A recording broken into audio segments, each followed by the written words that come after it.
Un drapeau qui tombe en lambeaux, ne faudra-t-il pas y voir l'image d'une république qui tombe en lambeaux? Un dîner royal dans la Galerie des Glaces à Versailles, autant de symboles qui laisseraient présager d'une période que notre histoire a déjà traversée, à savoir donc une période pré-révolutionnaire. La question pourrait donc très logiquement se poser. Sommes-nous en train de traverser une période pré-révolutionnaire? Donc pré-révolutionnaire dit, devrons-nous nous attendre à un prochain épisode révolutionnaire? Qu'est-ce que l'on peut en découvrir du côté des étoiles, du côté de nos chers astres? C'est ce que je me propose de vous exposer dans les minutes qui viennent. Bonjour à toutes et à tous, bienvenue sur ce canal, bienvenue dans cette magnifique baie d'Audierne. Je suis tout proche de la pointe du Raz, derrière moi il y a l'île de Sein.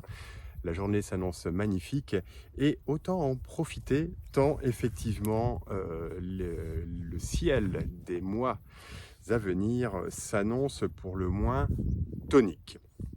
Alors une nouvelle fois, avant d'aller plus loin dans mon propos, je tiens à rappeler la devise de tout astrologue: les astres influencent mais ne déterminent pas.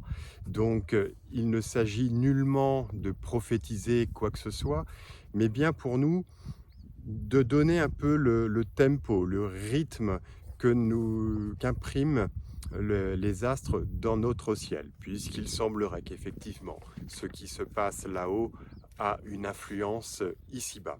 Donc les affirmations, l'exposé que je vais vous tenir là dans quelques instants, évidemment à prendre non pas comme une certitude, non pas comme une prophétie, mais plutôt comme une interrogation, comme un questionnement.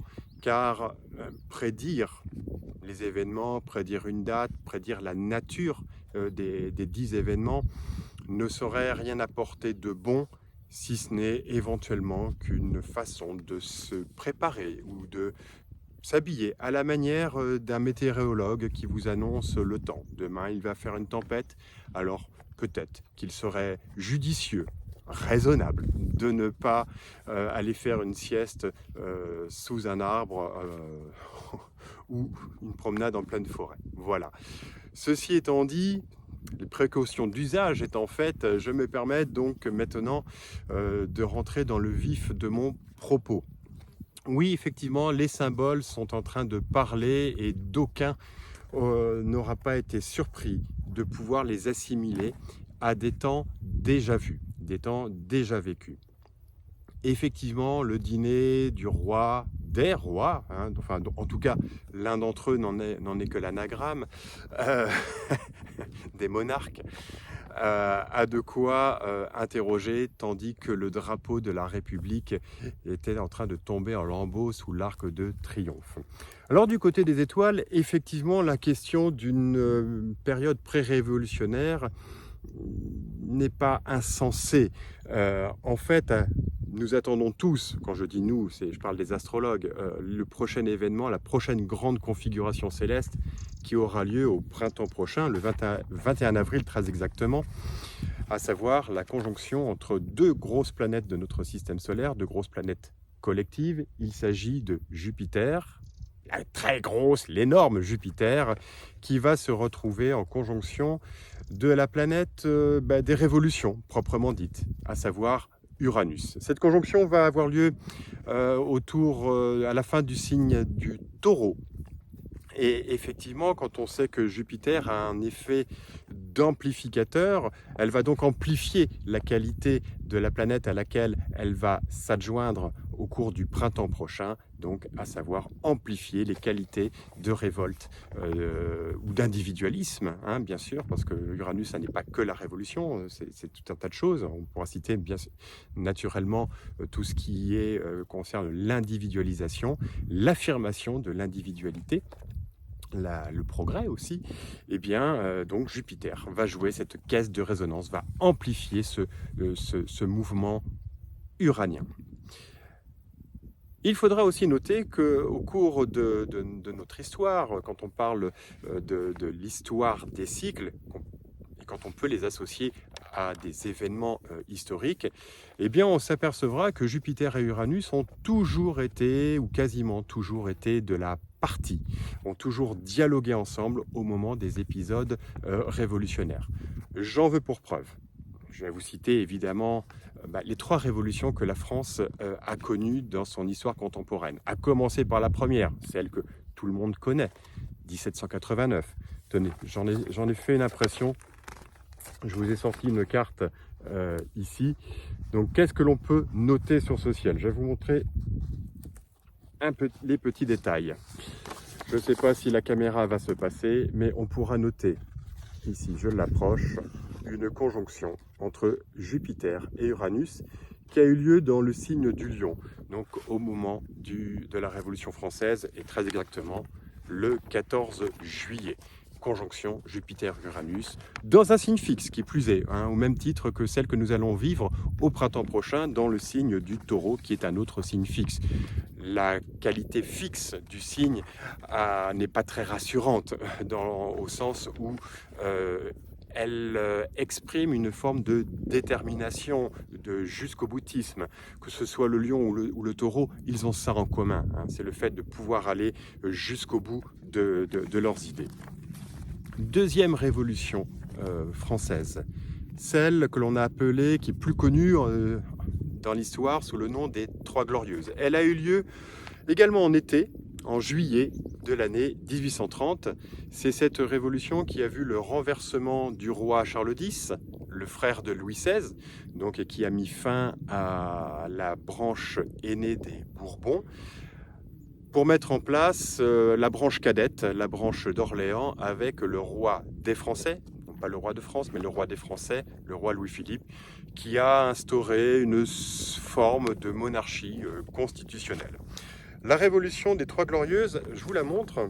Je vous montre le thème. Bon, on va retrouver, alors c'est une conjonction un peu large entre Jupiter et Uranus. Jupiter qui est en train de se rapprocher, qui est en phase balsamique du cycle Jupiter-Uranus, donc voilà, mais qui va être activé par les transits des rapides qui se trouvent juste en face. Voilà. Petite précision, le cycle Jupiter-Uranus est un cycle de 14 ans. Alors, ça ne signifie pas que tous les 14 ans, nous avons affaire à une révolution. Ça serait beaucoup trop simple. Non, il faut qu'il y ait une autre conjoncture planétaire, une autre ambiance pour que ça puisse amener à des événements, à des épisodes insurrectionnels. Ça, c'est très important parce que je vais y revenir dans quelques instants pour vous expliquer ce qui va se passer en 2024. Ensuite, la troisième révolution, l'une des plus importantes même, c'est la révolution de 1848. Révolution de 1848, c'est celle qui a mis fin, cette fois-ci, à la monarchie constitutionnelle de Louis-Philippe pour mettre en place la Deuxième République. Cette année 1848 n'est pas propre à la France en termes d'épisodes révolutionnaires. C'est toute l'Europe qui a été impactée. Ce mouvement a commencé en Italie et c'est quasiment vraiment tous les pays européens qui ont été impactés. À l'époque, on avait trois grandes planètes, à savoir Jupiter, Uranus qui jouaient, mais également, c'est 4 grandes planètes, également Saturne, Neptune. Je vous montre le ciel. Alors, Jupiter et Uranus, au moment de de la révolution de 1848, n'étaient pas en conjonction, mais elles avaient quand même une relation de tension par carré. Vous voyez, on a Jupiter qui est ici, Uranus qui est ici, en plus juste à côté de Pluton. Et là, on est sur un carré exact. Jupiter est à 10 degrés, Uranus est à 15 degrés, donc on est dans une orbite de 5 degrés, ce qui nous fait quand même un très très très joli carré. Uranus étant dans le signe du Bélier à ce moment-là. Ce qui a impacté la révolution de 1848, ce sont aussi la présence de 2 autres planètes qui finissaient leur conjonction, à savoir ces deux-là, Saturne et Neptune. Et c'est le passage du Soleil entre les deux qui a fait éclater ce mouvement révolutionnaire. Alors qu'en est-il de l'année prochaine ? Eh bien oui, on va retrouver la conjonction, donc comme je vous le disais, de Saturne et d'Uranus. Cette conjonction aura exactement lieu un 21 avril, donc le 21 avril prochain, au moment de l'entrée d'ailleurs du Soleil dans le signe du Taureau. Alors, doit-on s'attendre forcément à cette date-là, au 21 avril, à une révolution? Je dirais que ça va se préparer. J'aurais tendance à dire que, au contraire, on ne sera pas dans la période insurrectionnelle proprement dite, mais on va vraiment rentrer dans les prémices de cette période. Ce qui ne veut pas dire qu'il n'y aura pas de manifestations, qu'il n'y aura pas de mouvements sociaux. Je pense que de toute façon, on est déjà, depuis le mois d'août de cette année, depuis le mois d'août 2023, on est déjà rentré dans l'orbe de la conjonction, donc dans l'influence de cette conjonction entre Jupiter et Uranus. Donc on est déjà dans un climat qui est extrêmement tendu. Je ne vous fais pas de dessin, je pense que chacun l'aura constaté autour de soi, que ce soit sur un plan particulier comme sur un plan social. Bien, cette période de tension va monter crescendo, progressivement. Toutefois, elle ne devrait pas aboutir immédiatement à des grands changements sociaux, économiques et politiques. Et il va vraiment falloir attendre le printemps prochain. Et même le début du printemps prochain, bien qu'il présente des aspects extrêmement tendus, selon moi, mais je peux me tromper, là on est dans l'interprétation, ne devrait pas encore aboutir à des transformations spectaculaires. C'est certain qu'on va avoir des tensions d'autoritarisme, on va avoir des tensions économiques extrêmement fortes, je pense notamment à l'immobilier qui risque à nouveau d'exploser, et en général quand l'immobilier explose, de toute façon quand il y a une tension économique qui explose, le reste suit assez rapidement dans la foulée, va se concrétiser, va s'incarner par des mouvements sociaux. En revanche, ce que l'astrologue va rechercher, c'est de savoir si on va se retrouver aussi dans une configuration planétaire à même de traduire un changement politique, un changement institutionnel. Et là, ce changement, oui, il va se présenter l'année prochaine. Ça, je peux vous le garantir. Alors, quand je dis ce changement, la configuration astrale qui présuppose un changement politique va se manifester l'année prochaine. On sera bien en 2024. Cela étant, je pense qu'il ne sera pas présent avant le mois de juin 2024. Et très exactement, les choses devraient commencer à se matérialiser au moment des élections européennes. Vous savez, ces élections du Parlement européen, elles auront lieu, elles sont programmées pour le dimanche 9 juin 2024.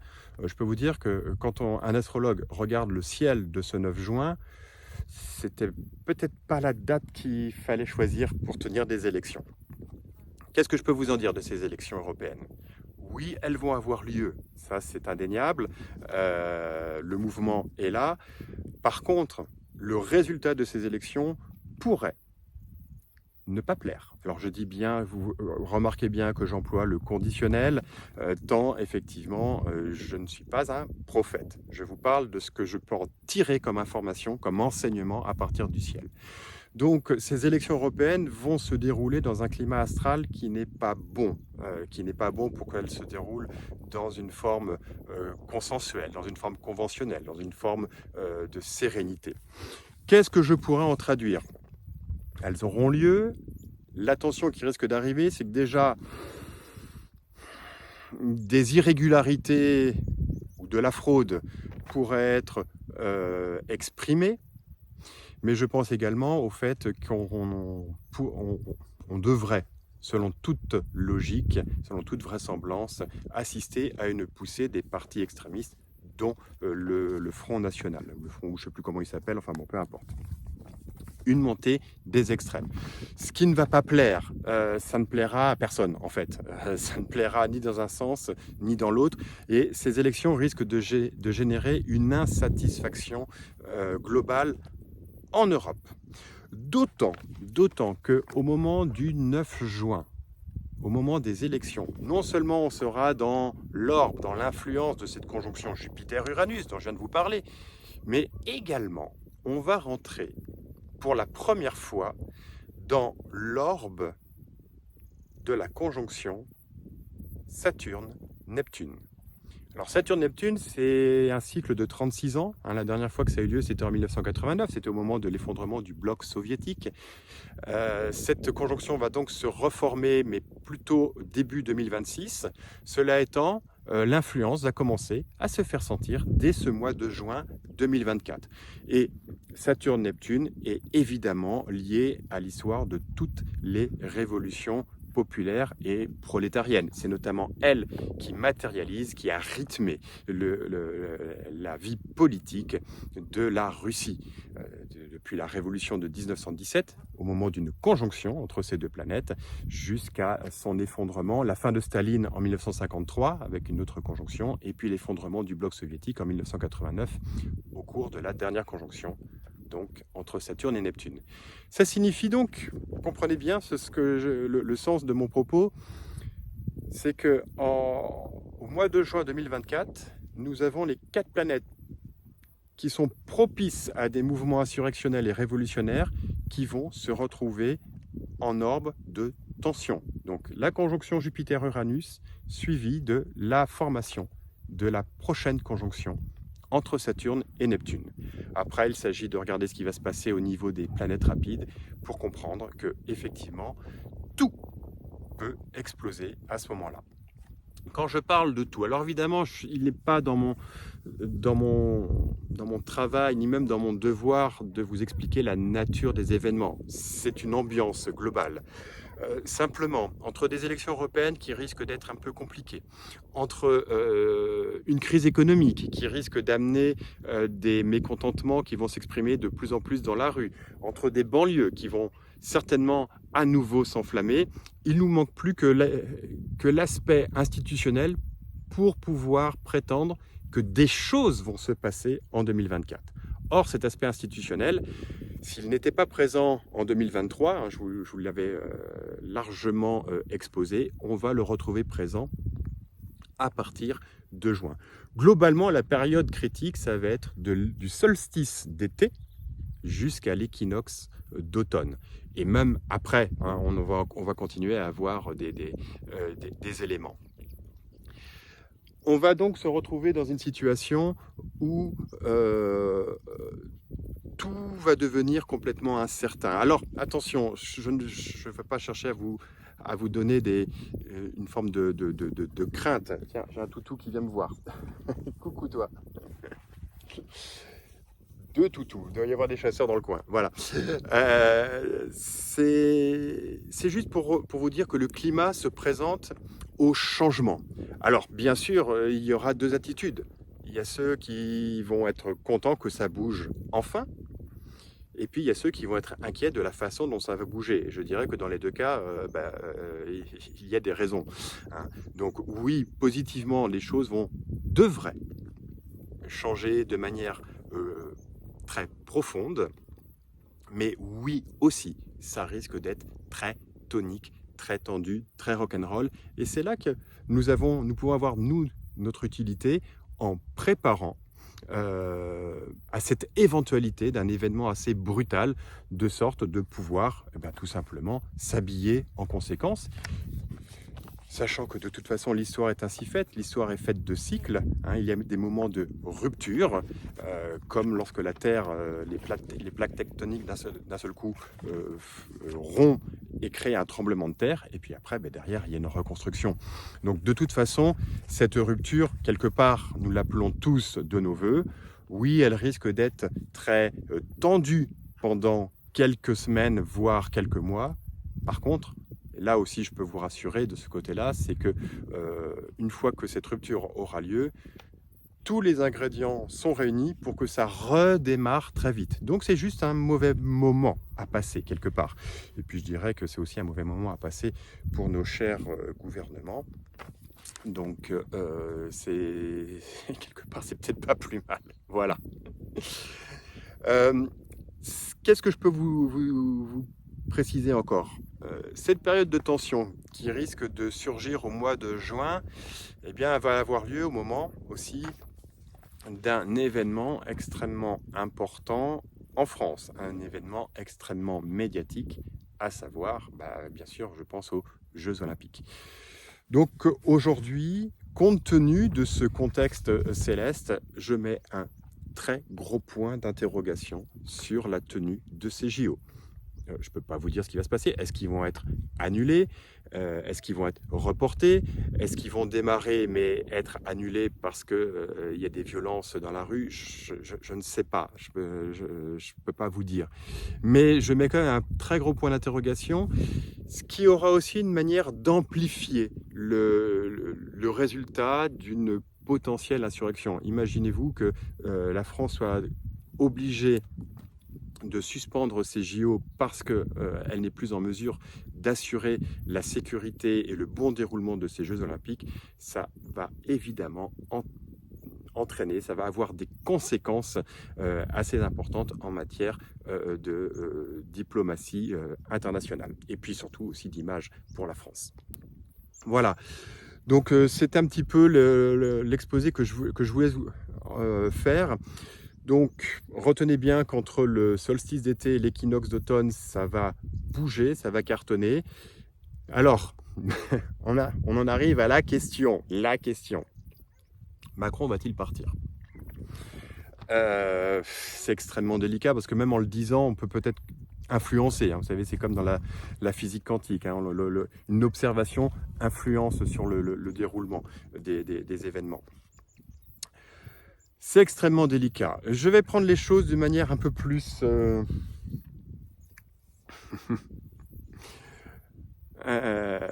comment dire? Je vais tourner un peu autour du pot. Si on me prétendait, si on m'affirmait avec certitude que Macron devait quitter d'une manière ou d'une autre le pouvoir en 2024, mais voilà, je veux dire, s'il y avait quelqu'un, une connaissance omnisciente qui attestait ça, et que la question qui nous serait posée sera de savoir à quelle période cela se produirait au cours de l'année 2024, eh bien, si je dois considérer le thème que nous avons de ce personnage aujourd'hui, sans être certain que ce soit son vrai thème de naissance, bon, peu importe, si je me base uniquement sur ce thème, j'aurais tendance à répondre que la potentialité pour qu'il y ait un départ en 2024 se situerait au mois de novembre, plus exactement autour de la pleine lune du mois de novembre 2024. Je ne parle pas de 2023, je parle de 2024. Donc autour du 15 novembre de 2024. Il se pourrait que les événements traduisent une obligation du gamin de quitter ses fonctions. C'est vous dire que de toute manière, la tendance va nous être donnée dès le mois de juin, quand on va voir comment les événements vont prendre tournure. Si cela confirme ce que je peux en lire dans le ciel, eh bien effectivement, la probabilité va aller crescendo pour un départ anticipé du gamin, donc un départ du palais de l'Élysée. Alors est-ce que ce sera pour des raisons de santé, ce que j'ai toujours pensé? Est-ce que ce sera par peur, le fait de fuir? Est-ce que ce sera... Alors je ne pense pas trop à une destitution, parce que le climat n'est pas quelque chose qui se passe dans une forme conventionnelle. Mais voilà, en tout cas, tout ce que je peux vous dire, c'est que la période, oui, au final, l'année 2024 s'annonce comme une année révolutionnaire dans tous les sens du terme. Devons-nous en avoir peur de cette année? Eh bien, globalement, non. Globalement, non, parce que de toute manière, si des ruptures doivent arriver, c'est qu'elles ont leur raison d'être. Et il n'y a pas non plus matière à trop s'inquiéter si évidemment on prend les mesures nécessaires tout à chacun à titre individuel, c'est-à-dire en évitant d'aller s'exposer, en évitant de se retrouver confronté à des événements insurrectionnels, mais par contre en adoptant l'attitude qui convient bien, c'est-à-dire se mettre, éviter de s'exposer inutilement à tous les risques. Qu'est-ce que je pourrais vous dire d'autre par rapport à tout cela? La vie est faite de cycles, donc les choses fonctionnent avec une croissance, une décroissance et puis une renaissance. Si nous assistons à cette rupture l'année prochaine, et je pense que de toute manière une rupture, il y en aura une, sa nature encore une fois je ne veux pas trop m'avancer, mais on se dirige quand même droit vers quelque chose d'assez mouse. Je ne peux pas le nier, mais sachez que juste derrière, encore une fois, au risque de me répéter, mais c'est aussi pour vous rassurer, une fois que cet événement un peu dramatique va se dérouler, eh bien les choses vont redémarrer, et elles vont redémarrer très rapidement. Voilà. Concernant notre attitude, est-ce que nous avons un rôle? À titre individuel, j'entends. Il est certain que la société, une société correspond, une nation correspond à la somme des individualités, et c'est un pacte social qui nous lie. Donc, de toute façon, même si à titre individuel, nous n'avons que peu d'influence, il faut savoir que la bonne attitude consistera à toujours rester dans le questionnement et dans le doute. Le doute est quelque chose d'absolument constructeur. C'est la raison pour laquelle, déjà première chose, je ne vous demande pas de me croire. J'ai essayé de prendre toutes les précautions possibles pour ne pas être péremptoire dans ma présentation, dans mes affirmations, mais il faut bien être conscient que nous ne pouvons croire aucune personne sur une parole qui serait une parole d'évangile ou une parole prophétique. Nul n'est prophète en son pays. Voilà. Ça signifie que la bonne attitude derrière, c'est toujours de se questionner. Alors, je pense à mon amie Agnès là, qui a fait une vidéo concernant l'existence de l'alliance, d'une supposée alliance. Très franchement, je ne sais pas si cette alliance, elle existe. Je ne peux ni vous démontrer qu'elle existe, ni même vous démontrer qu'elle n'existe pas. Par contre, je peux me questionner sur le fait que, oui, il y a des indices qui sont étranges. Je pense notamment, en ce qui me concerne, au cortège, au convoi qui accompagne les déplacements de Donald Trump. Ces convois sont étranges. Ils sont anormalement importants.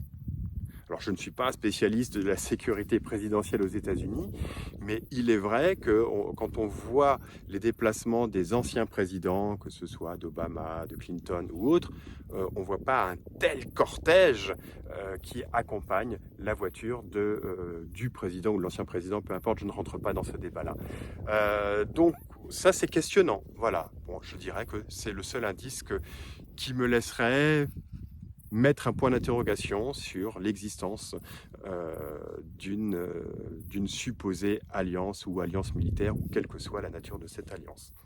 Voilà.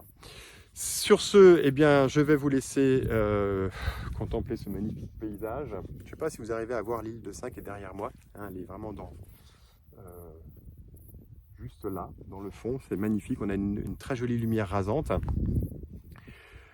Je pense que je vous ai à peu près tout dit. En tout cas, j'aurai l'occasion évidemment d'affiner ces aspects prévisionnels au fur et à mesure des semaines. Pour cette année 2023, encore une fois, au risque de me répéter, il ne devrait pas se passer grand-chose, mis à part une situation extrêmement inconfortable, vraiment désagréable, mais à mon sens, je peux me tromper, à mon sens, ce n'est pas dans la fin de l'année 2023, ni même dans l'hiver 2024, que nous devrions nous attendre à des grands changements. On va laisser ça plutôt au mois de juin. Voilà, je vous souhaite une très belle journée, une très bonne semaine, et je vous dis à une prochaine vidéo.